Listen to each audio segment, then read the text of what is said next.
Hey you guys, so I am in Chinatown and I'm doing some prop shopping for a shoot, and I was doing a location shoot earlier. I wanted to also take this opportunity to talk to you about what I think photographers should stop doing. There's gonna be 4 things that photographers need to stop doing immediately if they want their profits to go up. So let's go get some coffee first because I just need that to get through my day.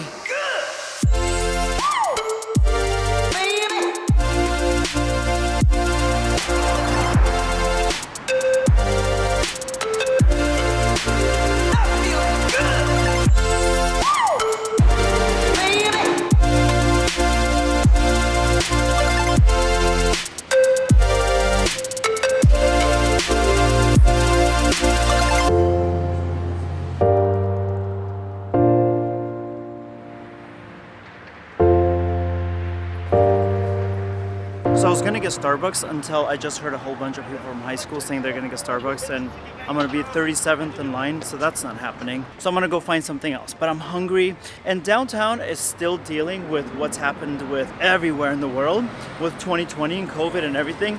So things are slowly starting to open back up, but let me see if they've got some good food here. Okay guys, so I'm sitting at a local spot called Locals. In fact, this is what it's called. And I'm waiting on my order, which will come out right here. But I'm also now looking for some props for my photo shoots. But hey, let's take this time to tell you about 4 things that really bug me that photographers do that I want you to develop and make sure that you get it out of your system.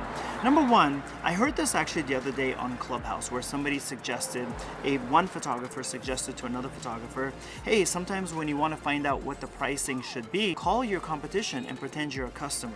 No, don't do that. Because see, the thing is that everybody has energy, and so when you take one of your peers and you get their hopes up, you don't know what that person is going through.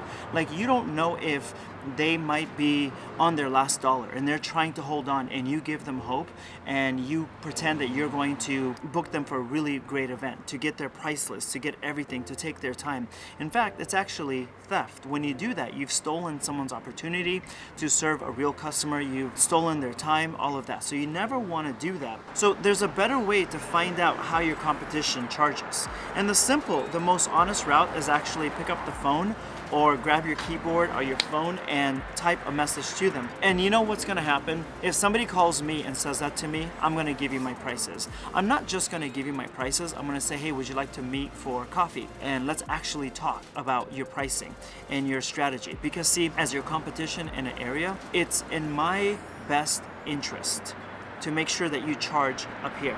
It's in my best interest to make sure that you don't drop your rates low. You're gonna set your price here, I'm right about here.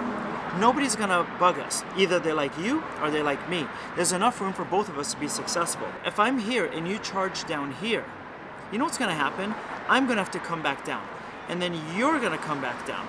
And then I'm gonna come back down. And you see what's going on. We're gonna destroy ourselves in this market fighting each other. So I want you to charge a lot. I want you to be successful, because I get to raise my fees too. And when I raise my fees, you get to raise your fees. And you're safe because your peers in your neighborhood can actually support your pricing. Your order's ready. Hey, thank you very much. Point number 2 is this. Don't make yourself sick for a fake influencer who says, hey, let's collab. We both know what collab means. Collab is code word. It's actually dishonest code word for free work. We're not doing that anymore. What we're not doing is free work, because you can't afford tacos if you keep doing free work. There are times that we can and we should work for free. For example, Kris Jenner or Kim Kardashian call you and they say, hey, we really, really love your work. We'd love to work with you, but we want to do a collab situation. Pick up your camera, pick up your keys and your wallet, and run out that door and go photograph them. But the thing is that Kim has proven that whoever she works with, they just rise up so high in stature, and their Instagram following blows up, and they can start doing some amazing things. That's a real influencer. That's somebody that's truly influential in what they do. Your local influencer, the one that poses in a bikini holding detox tea with 75,000 angles with themselves, that's not somebody that is particularly influential. What they do, what they talk about. So you want to make sure that you find out if they truly have influence in the area that they are flexing, okay?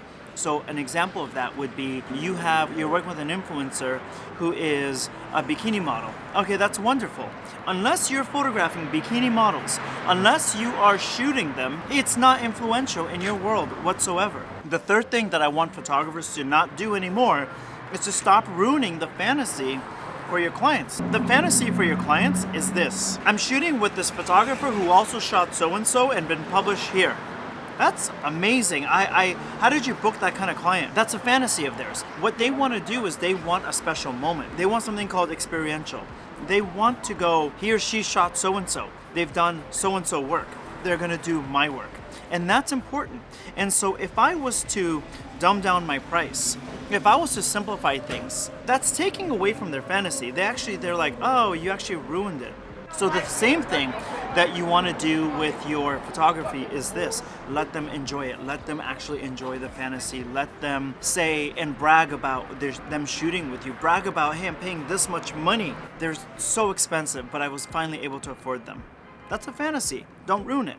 The fourth thing I want you guys to drop is to stop even checking the Explore page on Instagram, which is like the vending machine of all photography, right? No, vending machine not even it. It's the photocopying machine of all photography. It's like where everyone is doing the same thing. 3 years ago, everybody was on the corner of a building with their feet dangling down and they took a picture of that. Once in a while, you'll find something cool, but a lot of times what you're gonna find is what every single photographer is doing, where they may not have a creative idea.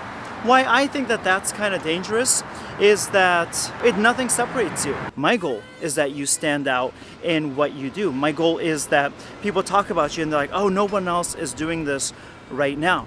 So those are the 4 things that I really wish photographers would stop doing. You're probably wondering, who the hell is this guy? What does he think? This is just my opinion. I'm using my experience of shooting some of the world's most famous people, famous brands, magazines, to help photographers grow, to help them make more money, to help them just thrive instead of just survive. So if you're interested in that, this channel somewhere down here is what you want to subscribe to. If you are interested in learning more about photography and getting all my freebies and cheat sheets, there's a link in the description. It's free, just sign up and I'll start sending you things about once a week, maybe every 2 weeks. I'm gonna send you things, okay? That's gonna help your business grow.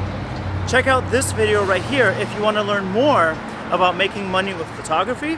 My name is Walid and I'll see you guys on the next video. Thank you.